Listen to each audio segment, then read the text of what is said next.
Yes, people, what's going on? We are here to discuss Zinchenko to Arsenal.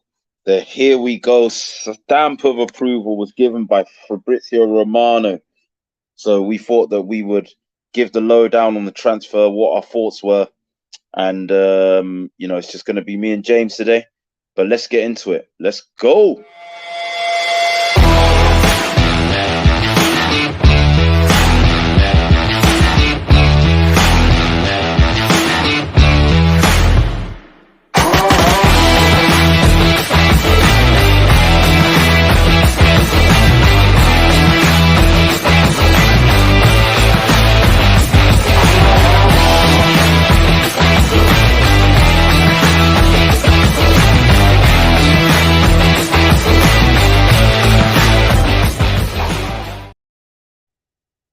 Yes, people. Armoury TV. James is in the building. GunnerKing 14. You know how we do. James has been down the beach today. Yeah, bro. Yeah, man. Loving life, man. Yeah, Literally, I was about to do the show on my own. I just hear, mate, I'll be back from the beach in half an hour. I'll jump on with you. I thought, you know what, yeah? I'll wait a little bit, yeah? Wait for one of the partners in crime to be here. But, yeah, man. Zinchenko, here we go. Coming to the Arsenal. Just pending a medical now, which is going to be scheduled for this week. Personal terms agreed. Terms agreed with City. Locked and loaded, man. I'm ready to go, man. Exciting times, man. We got this one done quickly from like where the interest, with Martinez, the fall off there, with him going to United, to lodging our interest, acting on it. Man, that's what I'm saying, man. It's gonna be great. What are your thoughts? Initial thoughts, James? I'm pleased with it. I mean, we were linked with him before the transfer window even started, and then we got caught up in the whole Lisandro Martinez saga about wanting him and him being the shiny new toy and stuff like this. But we were discussing in the Armoury before the summer transfer window even opened that if we got Zinchenko, we were going to be very happy with getting this player. Obviously, that we've got sidetracked and now we're in for him. And as you said, we got this deal done pretty quickly. I'm not sure if we had worked on it beforehand, but I mean, we were linked, Thursday, Friday, and now it's Monday, and then it's a completed deal. So, reportedly anyway. Well, that's when it came out from Ornstein. So, yeah, man, I'm really happy. It's a move that signals our intent and continues the good window we're having. It's nice to see that we're adding winners. Like, we have a lot of talent within this team, but we don't have a lot of players that have won silverware. We have experience, but as you said, when you're adding two players that have won 4 Premier Leagues, both at 25 years old, very good business. So I'm buzzing, man. I'm buzzing, especially for the price we paid. Yeah, me as well. I think 30 million. I think is a great price. A lot of it isn't upfront as well. So it's going to be a culmination of installments. I think City only paid like 1 million or something ridiculous for him. So they're not. They're making bank. The way they see it. I think their eyes are very much fixed on the Cucurella situation at Brighton. So yeah, man. I mean, all in all, it's going to be very good. I can see a few people in the comment section of my TikTok live. If you come out of this live and go to my bio section, there is a YouTube link. And if you want to go there, we'll be discussing this on YouTube. Big up Joe, United fan, City rejects. Bro, right now, all I'm going to say is, you lot just got to focus on what you're doing, yeah? I mean, let's be real. We could go on about how Salah was a reject at Chelsea. Kevin De Bruyne was a reject there too. Odegaard was a reject at Real Madrid. Giroud, a reject at Arsenal, went to Chelsea, won a Champions League, became a reject there, went to AC Milan, helped them win a league title. I mean, the list goes on, buddy. Yeah. One person's trash, another person's treasure, man. But yeah, guys, if you are in, I'll try and get to your comments in the TikTok live, but you're much better off going to the YouTube link in my bio. hitting the like button as soon as you get in, subscribe. You know, we're trying to grow the channel. Leave your comments here. I'm just going to get through some of the comments just to begin with, early doors.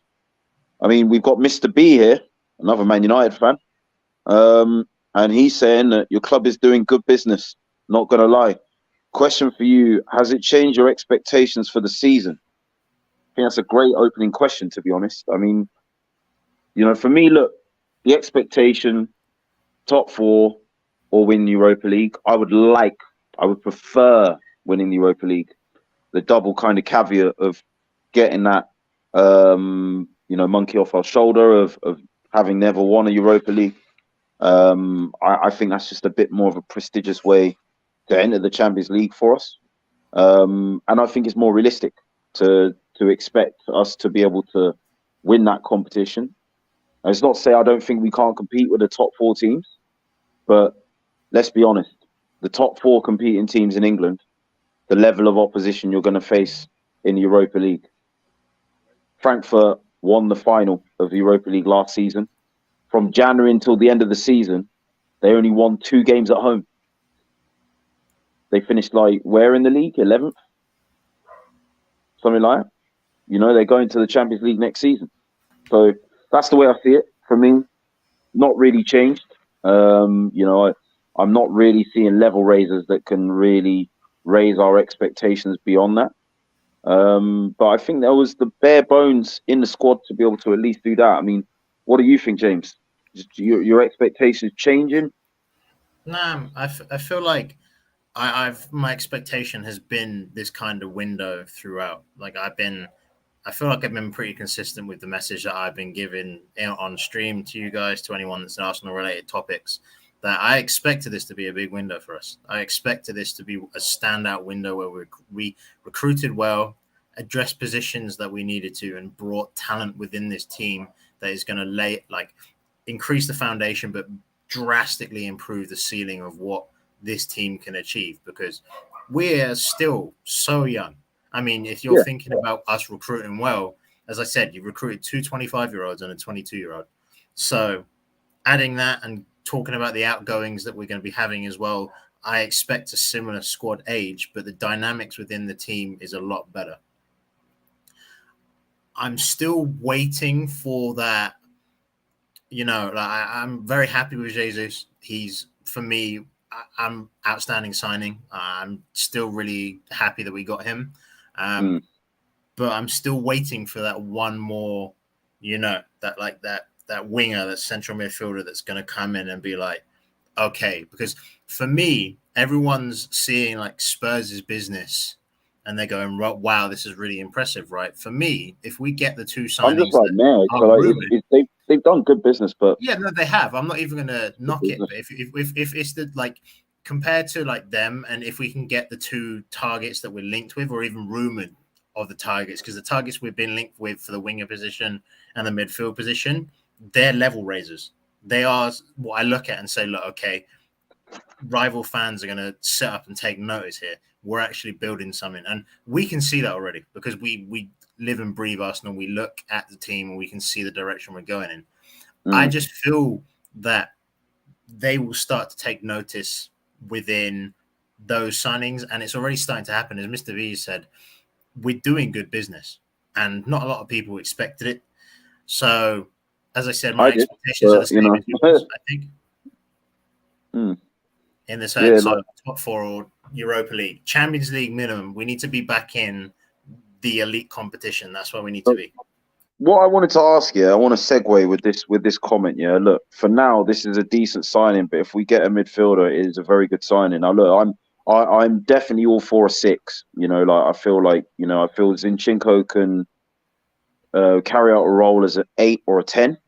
You know, but what I want to ask, right, is obviously a lot has been said about Zinchenko playing as a fullback, an inverted fullback for City. Well, a lot of what people don't realise is he's actually a central midfielder trade. He was brought in by City as a central midfielder, operates very much as a central midfielder for Ukraine. I think he's the youngest captain in their history as well. from his time at City, where he elevated his status within the Ukraine squad. Where do you see him? Because obviously, look, we could do a separate show about midfielders. I've said if Partey gets injured, this is my concern at the moment with our midfield. My biggest concern. As much as I like El Neni, I think he did all right toward the end of the season, bro. I'm not for sentiment. I said this, about to Tony earlier about holding. I'm done with sentiment, bro. Like, if we want to be as aggressive with our targets, we need to remove sentiment from the equation, yeah. And for me, when Partey gets injured, it's a big problem. I don't see Zinchenko. I don't see Xhaka. I don't see another midfielder that carries out that capability. But what I will say is, as an 8 in a 4-3-3, or even a double pivot in a 4-2-3-1, yeah, I think Zinchenko can offer a lot. It's been said that he does want to play in his midfield role. Do you see him coming in straight away as a midfielder? Do you see him playing that inverted fullback role on the left for Tierney, who's having injury problems again throughout pre-season? Like, came off the other day. The club tried to PR spin it and say that it was all planned. Listen, I'm not drinking that PR juice on this one. He clearly had a problem again, so. I mean, what are your thoughts? Where do you see him contributing? Do you see him coming into midfield straight away? Do you see him doing a bit of both? Do you see him starting? Do you see him being I don't see him coming from City to be a rotation player for Arsenal. There must have been assurances this guy was going to be in the first team. So, what do you think about that? Where do you think it's going to be? Difficult question, and it's an exciting question, if I'm being honest. Simply because I feel like this player has a lot of untapped potential in the central areas. I mean, I know it's small sample size and maybe the opponents weren't the highest level, but when we were linked with him when it was internationals and he was playing, I think it was Scotland, and then he played another nationality, I'm not too sure. He looked amazing on the ball in that left centre mid, that 8 pocket where Xhaka plays. Mm-hmm. And as you said, before he came to Man City, he was a 10. Pep Guardiola was asked the question, where's his best position? He said a 10. Mm-hmm. So obviously he knows what he's been talking about. And I feel like it just shows the intelligence that is Zinchenko and how much of a footballing brain he has to be able to go from a 10. And I know Pep Guardiola is their best coach in the world at this point, in my opinion. And he can coach many different players to play different positions, but you have to have some sort of footballing brain, nuance, whatever it is, to be able to play a left back role and play it well in my opinion, the best team in Europe. So I think he's personally better than Granit Xhaka in that midfield. I just don't think we haven't seen it yet. I don't think he's better than Tierney as a left back, but as you said, the best trait in a footballer is availability. Kieran Tierney isn't available a lot of the season. And for me, we can't have a third season because, look, the first season, okay, maybe you can say him being injured affected us. It did, right? Second season, again, it did. But there's no excuses for a third season of us not addressing that issue, which is Kieran Tierney's availability. So it's cost I feel us. like, yeah, I feel like for me, I still remember that semi-final, where obviously United went on to lose to Villarreal, but he got injured in the run up to the end of that season as well, and that cost us greatly in both legs of the semi-final, against Villarreal, and I think it cost us in the run-in to the end of the season of that league. Last season, him getting injured, Partey getting injured. For me, I've said it all along, I don't want to take anything away from those trophy dodgers, but for me, we win at least one of those 3 games on the bounce that 100%. We lost. And winning one of those games would have seen us playing Champions League football. So I'm tired of it. And the thing is as well, as a fullback, the fact that he does play that like inverted role a lot more, it can offer you a completely different dynamic going forward. Someone that is coming into the field more, creating an overload in central midfield, But he's technical enough to go out on the outside as well and use his left foot. You know, he Oh can yeah, use both his feet. you've seen it. Some of his crosses, his passes are really really good, and this is why I'm so excited about this signing, and why I was excited about the Martinez signing as well. It opens up different options, and you've seen how we play. Having that inverted fullback is important.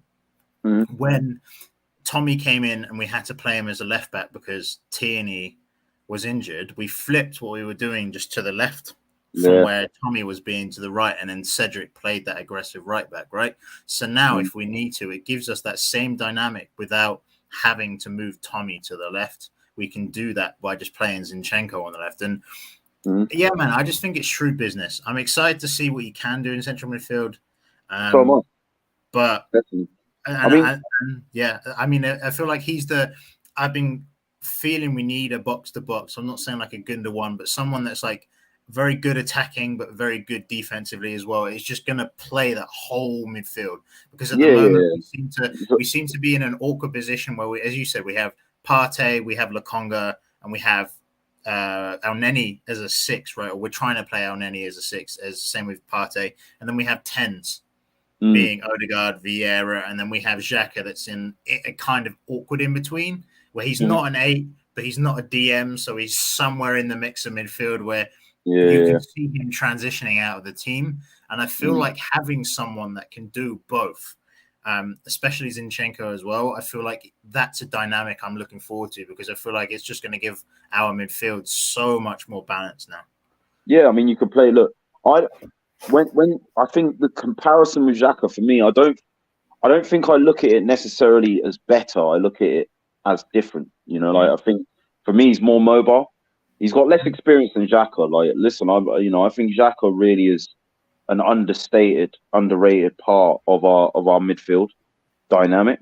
A very important part. Like, you see quite often when he's not there that there is a difference. And again, I expect not to see that now with Zinchenko coming in. But what Zinchenko gives you going forward is more invention, more guile, more mobility as well. So when you're talking about being able to go across the breadth of the line, we're talking about players that when the transition, if it's fluid, switching from one side to the other, this guy's going to be a lot less static. He's going to be able to kind of move with that transition as well. It makes with our team more vertical, a lot more vertical.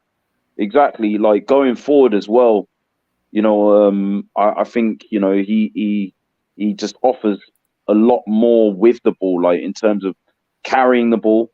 He's got good technical ability, a bit of flair as well. You know, like when you look at his ball control, you know, like he does have flair. You know, like he does have the ability to beat men. He is press resistant, has good feet as well. So yeah, I think I look at that being something else that he can bring to the table as well. But I think, you know, like Mustafa's also touched on, you know, that leadership bracket. You know, like for me, what you're seeing now is a very concerted effort to raise the floor of people that have won stuff, that can, you know, that 25-year-old age bracket. He's been a captain at Ukraine, youngest captain of Ukraine in their history. So he's got the experience of wearing the armband. So if we do, it is looking like we'll give Odegaard the armband. But you've got that, now you're building out, you're fleshing out this leadership layer, do you know, of the younger kids that they really need that. They desperately need it, you know, like I feel so sorry for him last season that, you know, that they're getting thrown under the bus. Oh, bottle this, bottle that, bottle job this. Like, people need to get off FIFA and just like stop thinking of like things like it's just like either you succeeded or you failed. Like, if you've got an inexperienced group without leadership, then there's got to be nuance for failure. You know, that's how they learn, yeah, and like that's how they progress as players. So I think they needed this, you know, like to see someone that's come in, won stuff, you know, 25, he's just entering his prime now, you know, so this is a guy that can basically come in that dressing room and you know, really sort of help these guys push on their own careers individually so that they fit better within the team system on the training ground. You know, like him and Jesus can be big drivers. You know, like when you look at Ober and Lacazette and what they had in the dressing room, I think, it was great to have them around, but I just, like they like to, you always see them having fun and laughing. I'm not trying to dig them out here or anything, by the way. Like I love their personalities and, their vibes, so their time's done. I think these guys, they're a bit, they're young, they're hungry, like, they're going to have their fun. I'm not saying, I'm not trying to be the fun police out here, but, like at the same time, guys that have been in Pep's dressing room where it is like, this is what it is, like to be a City player. This is what it is to go out and win trophies. This is what it is when this massive conflict breaks out with the Ukraine and you've got to go out and lead your country, through these moments. It's character, leadership. Oh, yeah, serious character. I mean, like, so we need this, man. We need this. I think a lot of people give the City reject this, all that, but they don't think about the bigger picture. Yeah. We got a young squad, and we're not looking to just raise the technical quality, the floor of that. We're looking to raise the experience level, and the quality of that. So, people bringing in the experience of a winning dressing room are welcome. Oh yeah, for sure. I feel like as well, you're going to see it. Well, it's going to be an interesting insight with the documentary, All or Nothing documentary, that's going to be coming out in August. But I feel like it tells you that players want to come to Arsenal and also want to come to play for Arteta. And I feel like now that you may have seen it in previous seasons where players may not have respected Arteta, or he may not have commanded the respect because he was a fresh coach, he was a novice. He wasn't. I mean, he was a good player, but he's not someone where he walks into a room and you're like, oh my god, it's this. Like it's a Bergkamp, it's a Vieira, it's an Armoury. They were fantastic players, so they automatically have some sort of self-respect on a professional level because players like that obviously are going to respect legends of the game. And I feel like, as you said, the mentality in Pep's dressing room, I feel like that's going to come through now because, as you said, they're winners, and they're winners that want to come and play for a manager who is at this club. So they're no nonsense. They have a point to prove, and I feel like that's going to transition throughout the team. So if there is any other players that are not there fully with Arteta, being like not half-hearted, but you know what I mean, like they're not respecting him to what the degree he is, I feel like signing a Zinchenko and a Jesus is automatically going to stop that, if that's even a thing, because they're fully committed to this guy now. And you've seen it when you address this with great players that have won things. They've pretty much won everything apart from the Champions League. Let's be real. They're gonna make the players respect him even more than probably they already do, because, as I said, they're here to play for him. That's pretty much the reason why Jesus signed for us. It's the reason why Zinchenko is signing for us. Obviously, there are other factors like game time, World Cup, but they've both have been reported or both openly said, look, I want to come here and I want to play for Mikel Arteta. So I think that's going to be a massive dynamic shift as well. They're going to add this. I don't know if you felt like this last season. We were, in some games, we were incredible. We were ruthless. We were that team you didn't want to play. And then there was other games where we looked timid. We looked in our shell. We were not pressing as high. We were playing within ourselves. And I feel like now that you add these players, they're not going to allow you to do that. You've seen previous captains that if you're having a bad game, they're not afraid to tell you you're playing shit. They're going to call you out on it, and it raises your levels. And these types of players are I feel like we're gonna blossom. Not individuals are gonna come out. I feel like Martinelli's gonna have a good season. I feel like there are others that are gonna step up from their performance last season. But as a collective, I want to see that shift in mentality where we're no longer this project team. We're 2 years away. We're in transition. We're this and that. We're making excuses as to why we're not doing what we need to do on the pitch. I want that killer mentality that the top teams have. And I'm hoping as a collective, as a squad, we develop that now with these types of signings, and we can go into this season being like, right, we deserve to be here. We have a very good squad. We play really good football. Let's go and win things. And that's what I'm really excited about with this transfer and the transfers that we've done, specifically Jesus and Zinchenko, that the young players have someone to look to now and be like, look, how did you win this? What was Pep like? What's it like winning major honors? And the more they do this, the more they converse, it's just going to raise their levels. And that's a massive aspect for me. That's the thing, man. And yeah, I mean, look, guys, first of all, everyone that's here right now, if you're able to smash the likes, you know, we got a few people obviously up in the YouTube.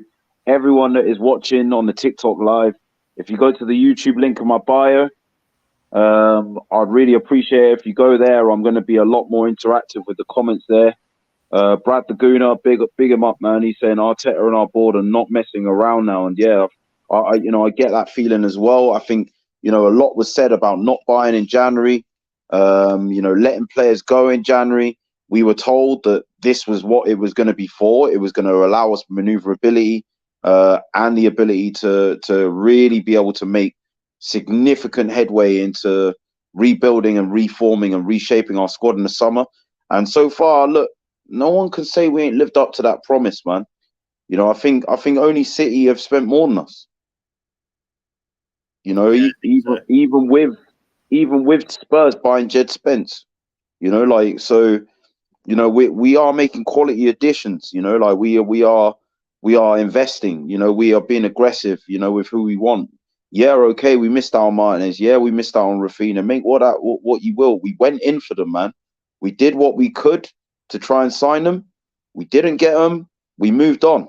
Yeah, like that's all you can ask for.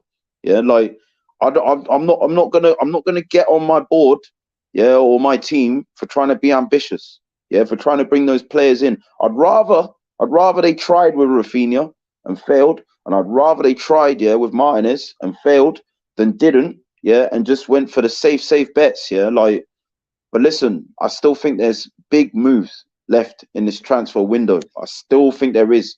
You know, I still think that there is more in midfield that we will look to do. And I'm still holding out.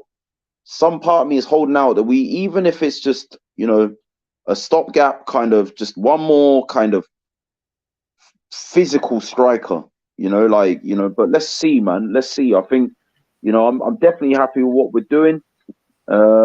We got a few more people here. Guys, don't forget to smash the likes, people. Ollie Ball's in the building. He says, I think that Arsenal should sign someone to replace Xhaka. Well, look, I'm not. That's a different show, to be honest. And maybe Zinchenko is that guy, to be honest. You know, like, maybe he is. You know, I think maybe if we are thinking now, do we get rid of one or two of the midfielders? I think Angel Maitland-Niles, Torreira will go, Guendouzi's gone. You know, I think maybe we might look at Xhaka and think, look, now's the time. Let's just call it a day on him. I'm not sure, but look, I'm. Let's not get ahead of ourselves. Let's see what pans out with the window on that one. Big up Mustafa, Anzu as well. Sangare from the PSV. I'd love him. I think, yeah, like, you know, he can play as a 6 or an 8 in our system, and I think it is that 6 or 8 now that I would look at. You know, we've been linked with Paqueta still, Tielemans. I mean, let's segue a bit into that quickly, James. I mean, do you think? I still think there is a bit more that needs to be done in midfield, in the centre, in this area. For me, Benacer, AC Milan, that's the guy I want us to go get. 35 million, I think, to get that done. He had a great season with AC Milan. He was on our books before. You know, obviously Tielemans has long been linked with us. Is that one we're still going to try and get done? Who knows? But guys, if you are watching right now, please smash the likes, man. Smash those likes. Let's get those likes smashed up, man. 14 people in the TikTok live. You know, but especially the guys in the YouTube section, man. Hit those likes, I beg. Let's get those up, man. It's going to help the channel grow, help us improve the content for the channel. But what do you think, James? Midfield. What you know? there's a lot of options. I like what we've done creativity-wise, and I like the fact of the players that we're signing seem to be very versatile. Jesus can play across the front three. Vieira can play out wide, but he can also play at left centre mid, right centre mid. Zinchenko left back, left centre mid. I've even seen him play right centre mid for Ukraine, and he looked comfortable there. So we have options, and we're not stuck on specific positions. We seem to be, what I noticed with Arteta, especially the end of last season, was he likes to play like zones instead of a set position. Like, as I said, Tierney can play as a centre back, and somebody can drop in, as you've seen Xhaka drop in when we have the ball, this kind of stuff. So at this current position with our midfield, lots of fluidity. I just feel like there's pieces in there that need to be sorted out. Xhaka is the big one. I don't see Xhaka leaving this summer. I know a few people in the Armoury want him moved on. Fair enough. I'm leaning towards that you can see, as I said previously on the stream, that the way we're going, the more attacking football that we're trying to play, his position seems to be slowly phasing out. I don't know if you agree or not, but I feel like the way we're pressing higher up the pitch, you need to have some sort of movement about you. And he's, especially in the half turn, he's relatively slow. He's not quick. So for me, it's that. But there's also something I want in a player that's obviously the six being Thomas Partey is levels. I think for me, on his day, is the best six in the Premier League. He's up there with Fabinho and Rodri when he's playing, when he's fit, and when he's at his best. That's the level I think he's at. But quite often, as you said, he's not there. He's not available, and he's not playing. And then you have El Neni, who does a job, and I feel like he's getting better. I feel like his passing is getting better, especially because we always used to call him Mohamed El Sideways, right? Yeah, he's been a bit more inventive now, isn't he? That way, and it's more progressive, which is good. Yeah. And I like Lokonga. I really like Lokonga. I feel like there's a very good player in there. I just feel like he is Thomas Partey pre-Simeone, the development at Atletico Madrid, where he had that, look, this is where you need to be, this is how you need to tackle, this is where you need to position yourself. That defensive nuance, he hasn't experienced that yet, and that's perfectly fine. He's young. However, it just leaves a weird situation where we have technically 3 sixes, 3 DMs, but only one that's up to the standard where we want to be. Exactly. So I agree. I'd like a 6, but I'd also like an attacking 8 in the sense of Zinchenko is very versatile and I like what he can offer. But when you see how Odegaard is fantastic in the final third, fantastic with linking play, Vieira is Bernardo Silva-esque, great way when he collects the ball from deep, very incisive, progressive balls that he can reach out wide or into the 6-yard box. That not many players can do that. Where it's a difficult pass, you're saying, "Oh, maybe you shouldn't be playing that pass because it's too risky in between a 6 and a centre back," and it just cuts through them like a knife through butter, right? So we have that kind of player. I'm just worried about when it comes to deep block teams that sit back. And what we need to have these outlets or these players that can take the ball and break them down. And I feel like we have more violent invention with the ball. Yeah, I feel like we have that one. Word, yeah, I feel like we have that player in Saka. He is fantastic. I feel like City had that with Sterling. We have that, I feel like, as I said, with Saka, that just going to take the ball, dribble past 2 or 3 players. Now that block is broken. We have options, right? And I feel like we need that from the centre of midfield. That's why I'm liking the Paqueta links, because I feel like he's fantastic on the ball. He's got a lot of flair, great dribbler. So someone that can help break down low block teams, because you can either do it by dribbling through them or putting it into the box. And as you said, you're hoping for a physical striker, right? But we don't have that in the team yet in terms of a 6'3", 6'4", gonna beat and contest with the biggest centre backs in the league. No, so that means the service has got to come on the ground a lot more. So, yeah, and that's. Oh yeah, that's right. You go.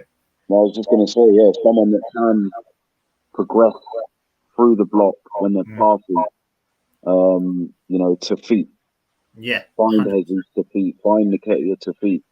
And I think going back to Zinchenko as well, when he inverts as a fullback, Tierney, you saw a lot get down the line, get crosses into the box, but over Laka, they can't get on the end of it. And this is what I like about Zinchenko as well. Even if Tierney's fit, and there's just some games where you're like, you know what, we want someone to kind of get in the pitch a bit more. Like Tierney's left-footed, so his natural tendency on that side is always going to be to go outside and then kind of drive inside once he's beaten the fullback. That's what he likes to do. Whereas Zinchenko can just underlap or make that darting run inside straight away onto a stronger right foot. And what that does is you don't need to be getting down the line and trying to pick someone out. You can see the person you're trying to pick out in front of you. You know, so if you're threading the eye through a needle and you can see the run that the guy is intending to make. So it's easy to find the ball to feet in that situation. Yeah. You see what I mean? So this should help Jesus a lot as well. Yeah, I think so. I think so. I feel like our wingers, apart from Saka, really is they're in to out instead of out to in. And what I mean by that is in the sense of when they have the ball and when they're starting to dribble, where they pick up their position, it's always touchline and it's not interior and taking on the full, looking at the fullback and then bursting past him so you can get a cross in. So that's why I'm hot on that. But then there's also the 6 cover that we need. So if we can find an interior it's very, very hard. And I mean, if they can do it, big up. But if we can find an 8 that can do what I'm saying, taking the ball and breaking down low block teams, having that attacking flair, but also being a 6. It depends what your priorities are at. I think it's Potato, the player that we've been linked to that you're describing. Yeah, sounds massively like that guy. Yeah, I think so as well. But I feel like it determines the priority of where we think we're going to be going. And for me, where I think about, and I bring this comment up as well, is for me, Patino stays. He plays 10 or 15 games this season, gets used to the squad, and does that because he's a fantastic footballer and he's a profile we don't have. But I think the way we're going to see this team is we have enough cover at DM. That's why I think we signed Elneny on. I don't think we're going to sign a 6 now because we extended Elneny's contract. Don't get me wrong, I'd like to. But there's that principle of if you sign too many players, it's going to take a long time for them to gel. And I feel like that 5 bracket, 5 players is where we're going to be at. So you're looking at, as I said, a winger and an 8 and attacking. So that's where I think our priorities are. And that's probably where I am as well, because at the end of the day, there is an argument, as you said, if we had Tierney and we had Partey, we would have won probably one of those 3 games that we needed to win. Probably the Brighton game, as you said, right? But if you have enough goals within this team, I don't think we need to be relying on the Thomas Partey and the Kieran Tierney being missing. So if you're adding that attacking midfielder, that creative player that's going to get 10 goals in midfield, and then we go and sign that winger that's going to get 10, 20 goals in across all comps or in the Prem, whatever you want to look at it, I feel like that's the direction we want to go with, because I feel like Arteta feels like we have enough to deal with the injury issues. Well, you've seen in the previous 2 games of preseason, we've tried 3 at the back. He wants to actively be more versatile within his tactics, so we're hard to read, right? Yeah. So that's where I'm leaning towards, and I think the club is as well, is making sure we're buying these players that are going to give us the goals that we need, because scoring, I don't know how many goals we scored, 60 goals in the Prem? And to be winning the league, winning the league, going to be like 90 to 100. Yeah, so we're going to need a lot of more goals, right?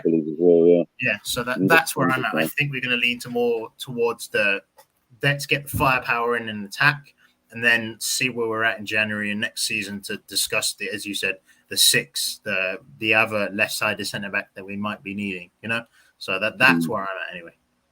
Yeah, no, I mean, I think you're spot on, to be honest. Quick kind of side story. I've been seeing in the comment threads here, Sebastian Haller has been diagnosed with testicular tumour. Really sad. Former West Ham player, ex-Frankfurt player, did well at Ajax last season, had a deal agreed with Dortmund.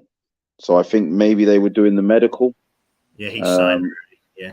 Yeah, so it's been discovered during the medical that unfortunately he currently does have a tumor in the testicular region. I'm very sorry to hear this. Cancers of the prostate and testicular region are very, very, very very dangerous. And I really hope that they found it in time and that he's able to undergo treatment. We remember famously Eric Abidal of Barcelona at the time. He was able to return and maintain a very good playing career. So I just want to send out my well wishes to Haller and my sympathies to him and his family. I really hope that he is able to get through this, and now that he's able to receive treatment as quickly as possible. Really sad news, because I thought he was outstanding last season for Ajax. Got them very far in the Champions League, drove them to a Dutch title, bagged a lot of goals, revived his career after a difficult time at West Ham. So yeah, it's very sad, and I really do wish him all the best in his recovery. But yeah, this was it after his medical? So is he a Dortmund player? Or? Yeah, he's been a Dortmund player for a while. I feel like he's traveled on preseason from what I read. Again, I might be wrong, but from briefly seeing on Twitter, he traveled with Dortmund, I think, and he experienced some discomfort, I believe, and then they did a medical check on him, and they discovered he had the testicular tumor, and now I think he's back in Dortmund, getting the help he needs in the medical situation and stuff. But as you said, yeah, just reiterate that hopefully he's well, hopefully he gets better, because he is a cracking player. Obviously, that's not the important thing here. Just making sure his health is well and he's fully recovers and has a healthy life. But yeah, best wishes to him. But yeah, Absolutely. And I really hope that is something that he's able to obviously. I think he's a fighter. You've seen it throughout his career. I think a lot of people might have thought, after West Ham he was going back to, sort of the realms of obscurity, but he put himself on the map, earned his move to Dortmund, for his exploits with Ajax, and Ten Hag, Man United's new manager, knows all about him. So yeah, it's sad. I've literally only seen the news now, but I hope he gets better. But guys, listen, if you're able to, obviously smash the likes if you haven't already. Guys, in the TikTok live, you're able to go to the YouTube link in the bio. At the moment, we are discussing Zinchenko to Arsenal. It was given the here you go stamp of approval late this evening by Fabrizio Romano. Ornstein also reported the news as a deal that is complete in terms of a fee being agreed with Manchester City. Personal terms being agreed with the player, with just the medical pending at this stage. James, what the other thing I wanted to ask, about Zinchenko. I mean, do you think? No, I guess like. Do you see him? Do you see him starting straight away? Do you see him like this is like just the biggest thing for me, man? I just think, it's because as I alluded to earlier, I don't think he leaves Man City without assurances of game time. And I think, does that bother you in any way? Because I think, no, yeah, I was going to say, I don't think it bothers me at all. As I said, I've been trying to get rid of the word in my vocabulary, specifically when describing footballers and footballers around our team with backups, right? Arteta's harped on about it from the moment he joined. He wants a competitive squad, and he wants a competitive squad throughout positions. Zinchenko was competitive with Xhaka. I feel like I don't know if he starts straight away because you know how important the partnership of Thomas Partey and Granit Xhaka is to Mikel Arteta. I think the stat is that we've only lost 3 games with them as the partnership. I think it was to Liverpool, City, and when Thomas Partey came back from injury the first game. So when they play together, they have an incredible record. Mm-hmm. And I'm not sure that he comes into midfield straight away. But I'm not sure if his hand is going to be forced within the sense of, as you said, Tierney's injured at the moment. I don't know the time it's going to take for him to recover. We haven't really had any information on that. I think Arteta said a week, maybe a couple of weeks. Again, they don't really give you exact information with this because they keep it within house. They keep it within the club. Mm-hmm. So he might have the opportunity straight away to be that inverted fullback simply due to the availability of a current left back.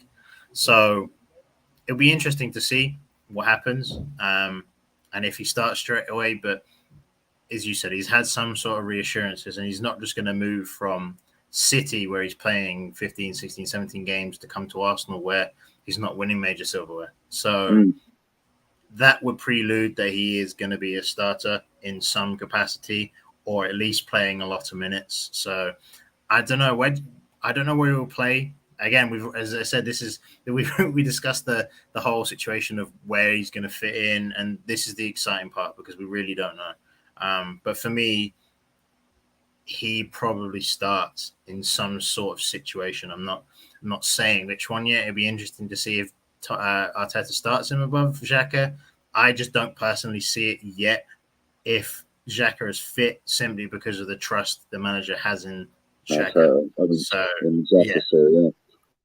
Yeah, spot on. I think the other thing I want to ask, look, a lot of people are just like, oh, you're buying these players that were backup at this other team. I mean, let's be real. Look, City's second team probably still is a top 4 team.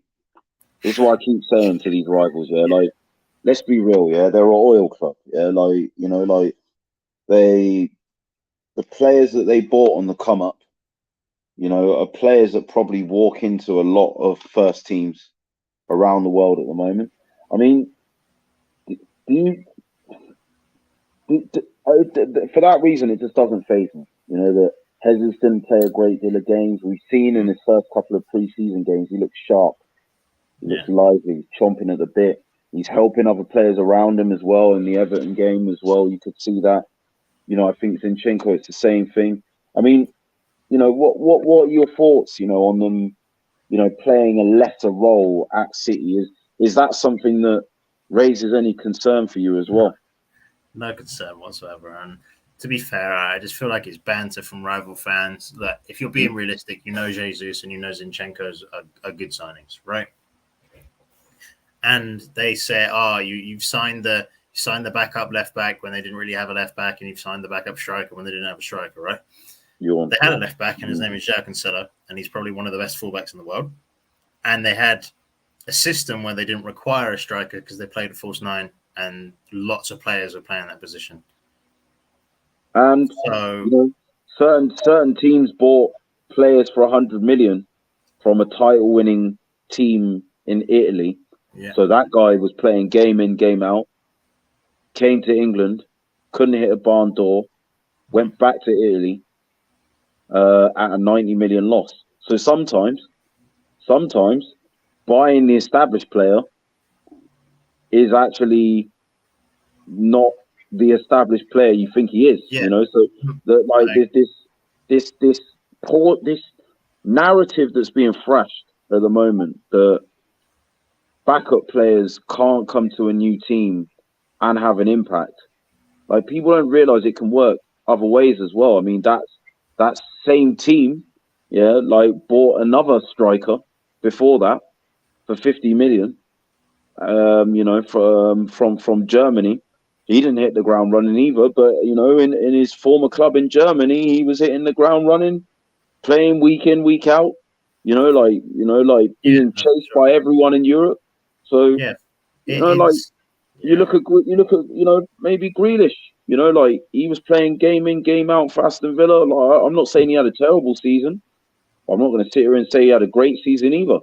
You know, like so he came in as a bona fide first team player.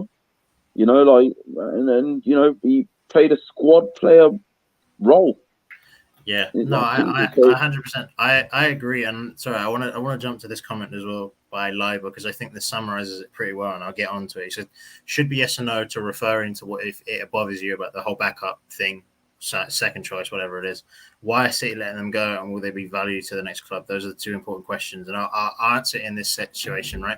Ollie Ball brought it up as well with the whole Ferran Torres thing, right? Ferran Torres was bought, but as soon as a club that he wanted to go to came in for him, he moved. He wanted to go to Barcelona, and Pep has said, and Arteta has said, if a player wants to desperately go to another destination, he's not going to stop them. And the reason they don't stop them is they're not fully committed to the organization. They're not fully committed to the club that they're playing for. And you've seen it. And I've discussed this. We discussed it previously, this stream, where game time now for these players, and you're going to see it for a few more of these City players over the next couple of seasons, these 24, 25, 26-year-olds that have been there a reasonable amount of time, that they either want to change the scenery or they want more game time, because more things are important to them than just the whole winning trophies. And this, it is an important factor, but Jesus wants to be Brazil's number 9. He's not going to be Brazil's number 9 by playing in that Pep system the way he's been played. He's been playing well, but just the sheer volume of minutes he's been getting isn't enough. Same with Zinchenko. Zinchenko wants to now establish himself at game time and as a player, instead of being, you played a part in Pep's system that won Prems. You've won 4 Premier League trophies, but let's be real, right? He's not the established star that everyone talks about. When you think of Pep and winning Prems, you instantly go to, I don't know, Kevin De Bruyne, Rodri, Diaz, Edison, these players, right, that are playing throughout the spine of their team, right? You could go on and on. Yeah. You can keep doing it, right? There's plenty of players that you would name before these guys, like, and we're not under any illusion as Arsenal fans, I just think the narrative that we're out here taking scraps is not accurate, because these are good players. These are top level players, but to be a top level player in Manchester City squad in their first 11 is a lot, But listen, guys, look, we are. I think James is having a bit of a issue here with the stream. But yeah, it's been nearly an hour now, so I'm just probably going to call it time. Guys, thank each and every one of you for contributing. For the to the show, whether it's been on the TikTok live that I'm running, or whether it's been on the YouTube channel in the comment section here. Big up Ollie, Liber, Mustafa. Big up, sort of those regulars. MXRCO, I haven't seen you around before, but I will be ordering the away shirt later this evening. I think the new one, it's class. Looks really nice, man. Big up Invited Arsenal 9 in the TikTok chat. Big up Brad. The home of football. F off you Spurs, bro. He's a Spurs fan, yeah. So that's how we have to keep things moving. You need to check out Paxton Road, yeah, for your kind of show, man. Big up Anzu, Don. Big up Don, man. But yeah, guys, thanks for tuning in. Smash the likes, please. And this is going to really help the channel grow. If you've got any more questions relating to Zinchenko or anything Arsenal related in general, leave them on the video afterwards at the end. And either myself or someone from the Armoury will get back to you, no doubt, man. But yeah, it's been great having you guys on today, speaking about the Zinchenko move. It's really an exciting one. And yeah, we will, I'm sure, have some more content for you very soon. News picking up thick and fast now. Who do you guys think is going to be next? Maybe leave that on the comment section. of the video at the end. But guys, it's been emotional. Peace out.